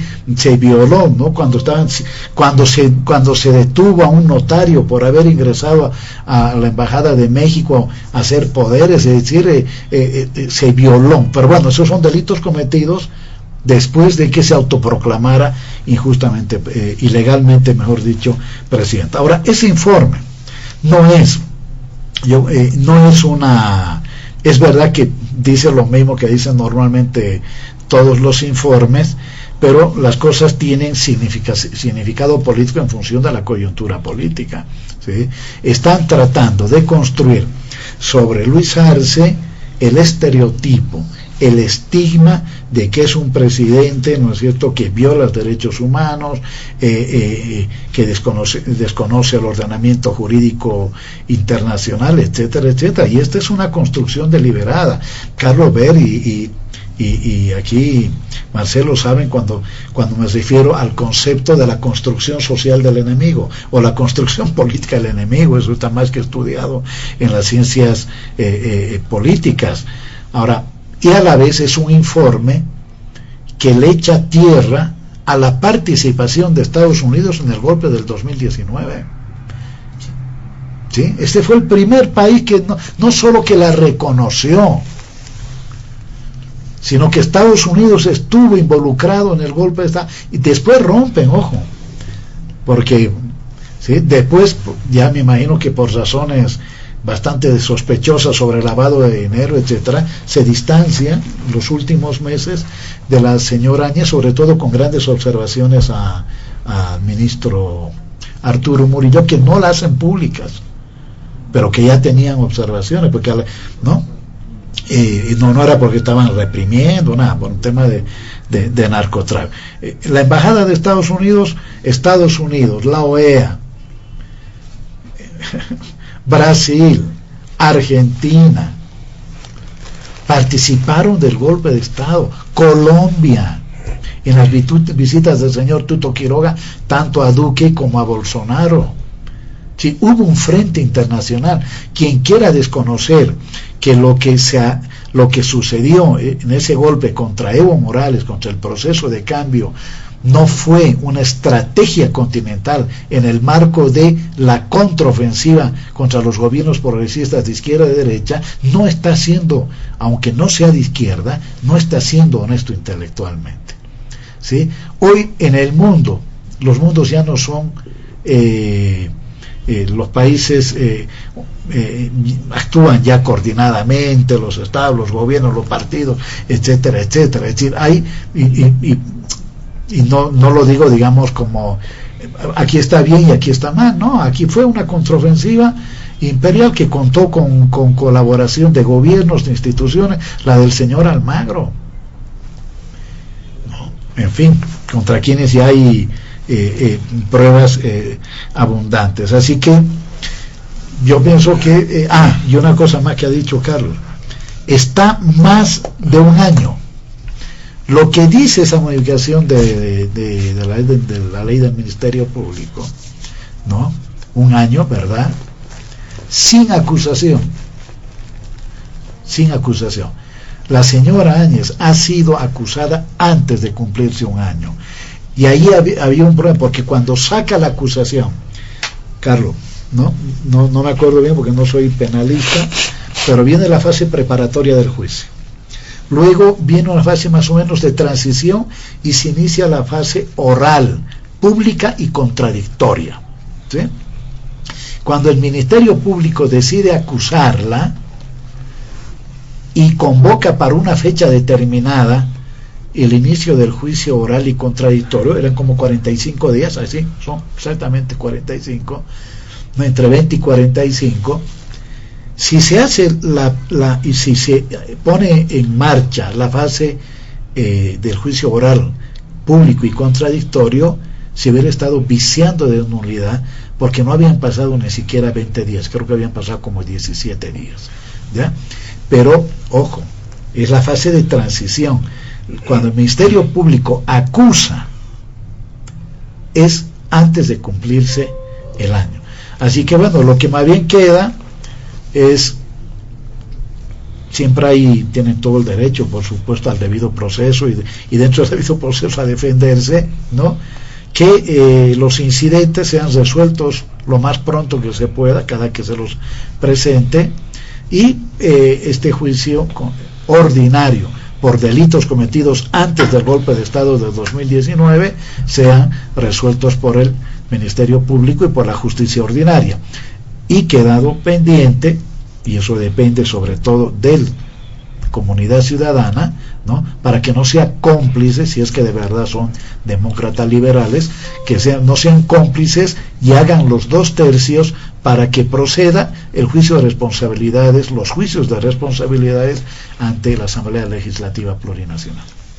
Muy bien, le agradecemos a don Hugo Moldis. Vámonos rápidamente al último punto de diálogo en Panamericana. Y este tiene que ver con el proceso de selección y posterior elección del defensor del pueblo. Por la premura del tiempo, solamente sí, voy a 5 minutos, si podemos, por participación, completando algunas ideas también, por favor, a nuestros invitados especiales. Don Marcelo Silva. Gracias, voy a ser súper breve, no se preocupe, José Luis. Una cuestión a Hugo. Hay una canción de este grupo boliviano, no recuerdo el grupo, que decía que la DEA no me vea que me causa estrés, ¿no? Me acuerdo muy bien, y sonaba el reggae, ¿no? En el gobierno de Evo Morales, si bien pudo haber estado la DEA, no causaba estrés. Me da la impresión que ahora sí causa estrés, ¿no? Entonces hay una diferencia. No, lo he dicho en el gobierno, ¿no? Es decir, estuvieron encubiertamente operando en territorio boliviano, a pesar de que el gobierno de Morales los había con toda justicia expulsado del país. Sí, pero no le causaba estrés, ten la certeza. Evo Morales tenía controlado eso de manera absolutamente nítida. Y los datos que tú das demuestran eso, ¿no? Ahora sí causa estrés y causa nerviosismo. Y eso es una situación distinta, ¿no? Que la DEA no me vea que me causa estrés, más o menos. Esa es la canción que este grupo boliviano, Atajo, ahí está, ¿no? Para hacerle honor al grupo boliviano, Atajo, ¿no? Ahí está. Bien. Vamos a la elección del defensor del pueblo.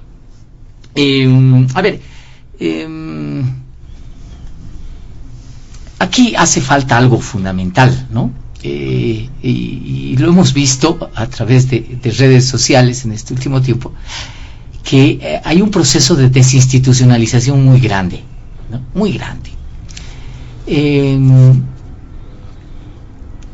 Yo creo que es necesario, ya lo vengo proponiendo, José Luis, en anteriores programas también, una especie de pacto, ¿no? Una especie de acuerdo político.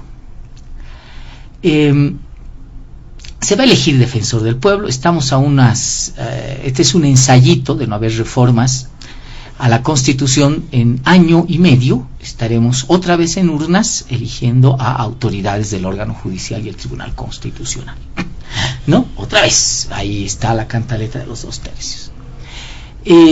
Bueno, ya no le va a tocar a Arce, o por lo menos esta gestión legislativa, pero meses después de que asume el próximo gobierno, 4 meses después tendrá que enfrentarse a la elección del órgano electoral por 2/3, ¿no?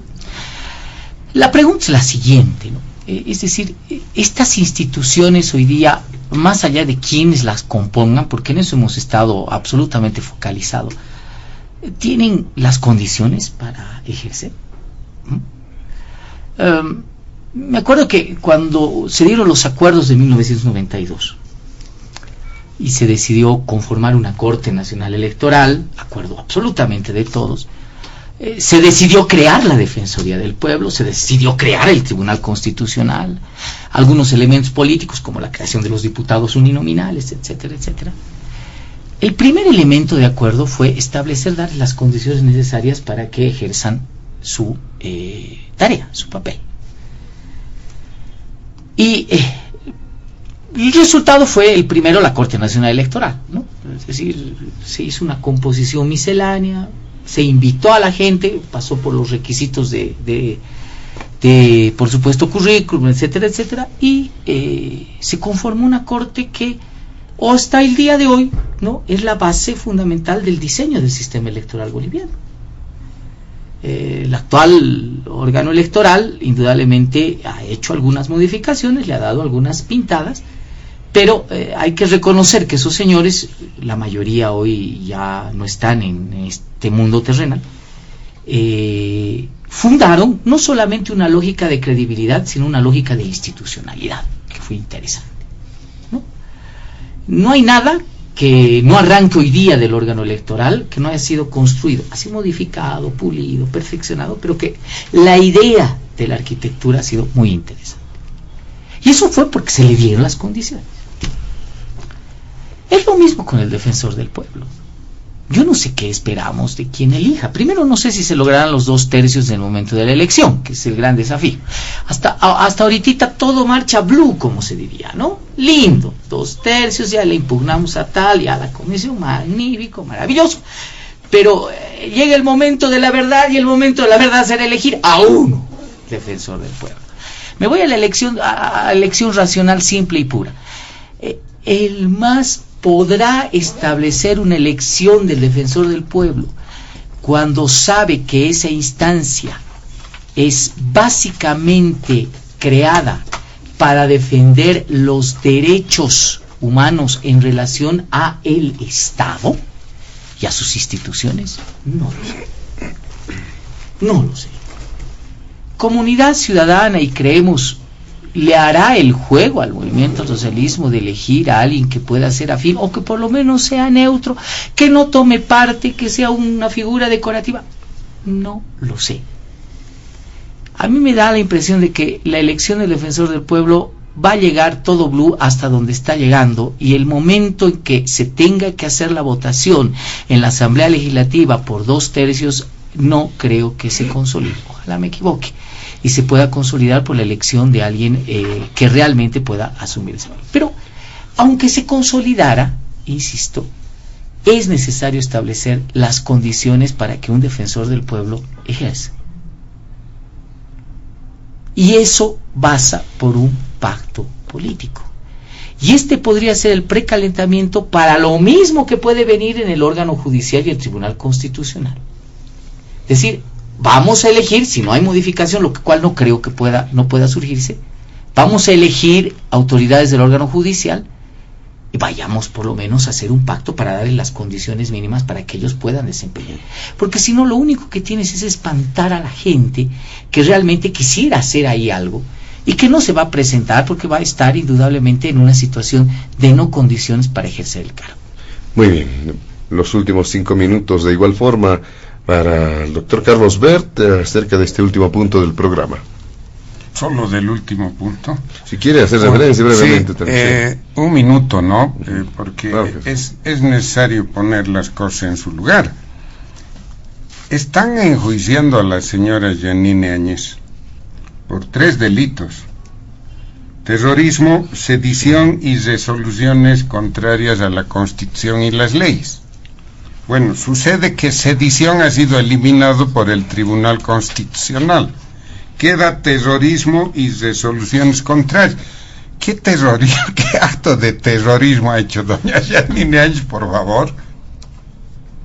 Ella estaba, mientras don Evo Morales urdía su plan para irse al Chapare, simular, o quizás quién sabe qué pensaba, y que las masas lo devuelvan al gobierno en hombros. La señora Yanine estaba en Trinidad, no hacía nada. Ya se ha develado, ¿no ves? La reunión de la Católica, que le había llamado no sé quién y le había dicho quiere ser presidenta. O sea, ahí está la prueba. La señora Yanine Áñez estaba en sus cosas. ¿Qué terrorismo van a demostrar? ¿Le están acusando de terrorismo?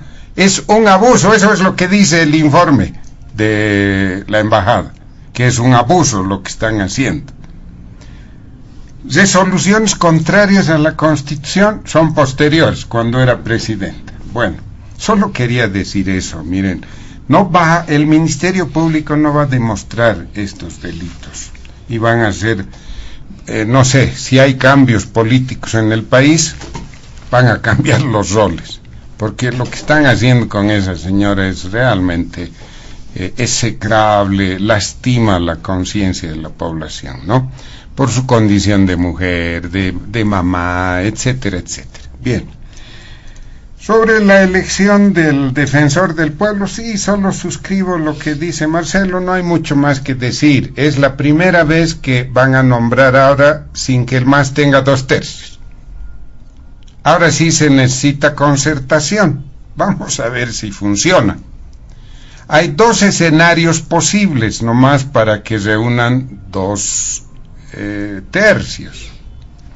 O logran una concertación con las 2 bancadas de la oposición, y esto implicaría que designen un defensor o una defensora relativamente independiente y que pueda hacer un trabajo más o menos decoroso, porque él o la defensora del pueblo es una autoridad moral, tampoco es una autoridad con poder de decisión ni nada parecido. Esa es una posibilidad. Yo tengo dudas también de que esto suceda, pero espero que sí suceda, porque así va a mejorar un poco la Defensoría del Pueblo, ¿no? Lo que pasó con la designación, ¿cómo se llamaba? El señor Tesanos Pinto, ¿no? Eso fue realmente ya fuera de toda norma. En fin, espero que designen. El otro escenario que puede darse, pero la ética dice que no debería darse, es que el MAS fabrique 2/3 con los disidentes, porque ya hay varios de Comunidad Ciudadana y de Creemos.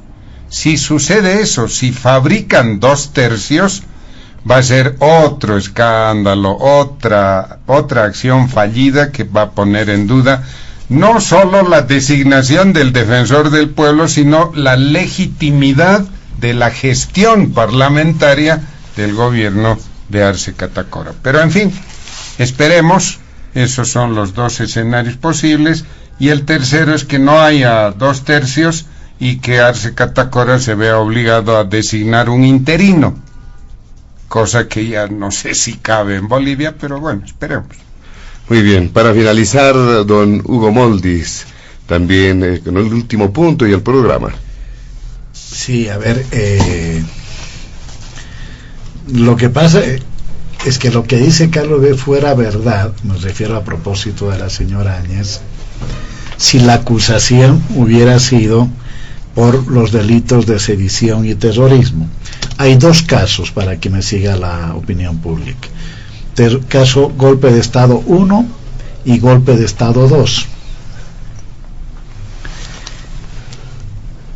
El golpe de Estado 1 no avanzó,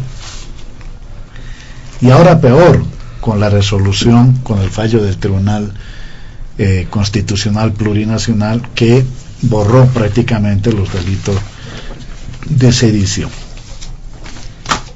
Muchos alegan que en realidad debería haberse fusionado, haberse unido, no es, ambos procesos, la ley dice. Y claro, que y no llevarlos por cuerda separada. Lo evidente es que no se han fusionado. El golpe de Estado 1 no ha avanzado, pero aún se hubiera fusionado en el momento de la acusación.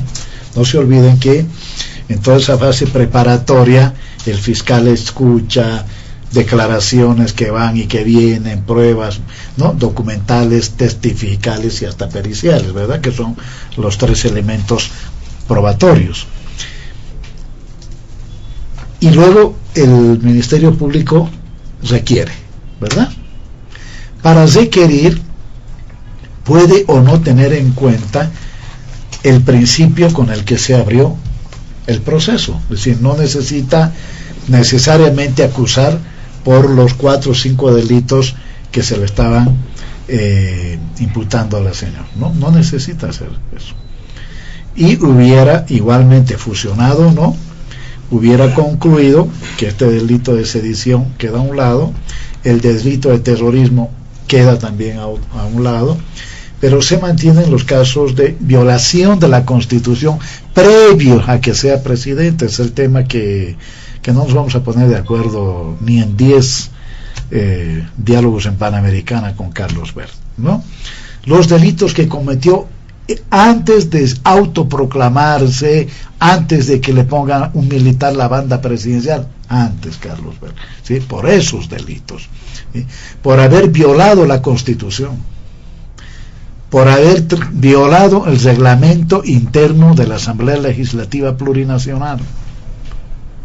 Por esos delitos está siendo procesada la señora, por esos delitos ha sido acusada, ¿sí? Y por esos delitos el juez determinará si dicta sobreseimiento o dicta sentencia condenatoria, ¿verdad? Así que no confundamos, ¿no? Marcelo Quiroga Santa Cruz decía que ante la mentira, no estoy diciendo que Carlos Bert esté mintiendo, hay que esclarecer la verdad, y la verdad es que la señora Áñez está siendo acusada, ha sido acusada, hoy enfrenta proceso en juicio ordinario por el golpe de Estado 2, que son contrarias a la Constitución y violación a la propia Constitución. Sobre el tema de la Defensoría, a ver, somos buenos para llenarnos la boca de teorías sobre la democracia. La democracia establece una relación de mayorías y minorías, ¿verdad?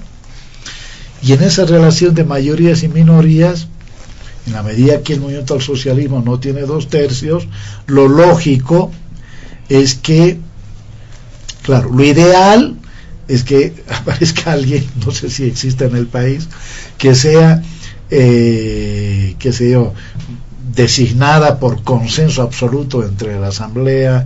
Eso no va a suceder, ¿no? Eso es lo ideal, ¿no? Un ideal que no existe ni ahora ni antes, ¿no? Ni durante el ideal democrático de 20 años de neoliberalismo que nos quieren hacer que había democracia y hoy día no hay. ¿Qué puede pasar? De que la fuerza mayoritaria decida llevar a X o tal persona, ¿no? Que obviamente no tendrá que haber cumplido todos los requisitos, en este caso no ser militante del MAS, en fin, pero verla como la persona que mejor puede representar la titularidad en la Defensoría del Pueblo y, ¿no es cierto?, sumarse a eso, ¿no? Sumarse en caso de... Y lo tercero, a propósito de la votación, es absolutamente legítimo. Carlos Bert ha sido parlamentario, ¿no? Absolutamente legítimo que diputados y senadores que consideran que su fuerza política por la que llegaron a la Asamblea ya no expresa, ¿no es cierto?, lo que el país quiere, los intereses del país, sino solo los intereses de grupo, es absolutamente legítimo que puedan votar por tal o cual dirección que la consideren correcta. Yo no creo que estén actuando al unísono en este caso con el MAS. Hay hechos que te demuestran eso, ¿no? Pero puede ser que acompañen al MAS en la elección de la defensora del pueblo. Y digo nada más que como hipótesis, ¿no? Bueno, muchísimas gracias también a todos. Muy bien.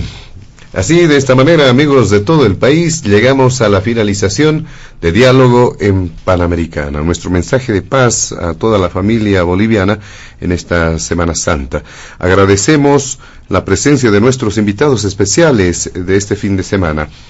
A don Marcelo Silva como politólogo, a don Carlos Bert como investigador y a don Hugo Moldis como analista y exministro de Gobierno. A nombre de la dirección de Panamericana, la planta ejecutiva y quien les habla, José Luis Flores, el compromiso de que el programa retorna el siguiente fin de semana. Permiso.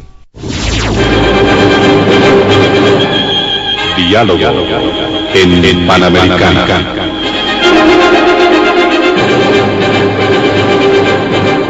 La radio agradece por la atención prestada al programa de hoy. Les invitamos a la próxima entrega del Departamento Periodístico de Panamericana, cuando anunciemos.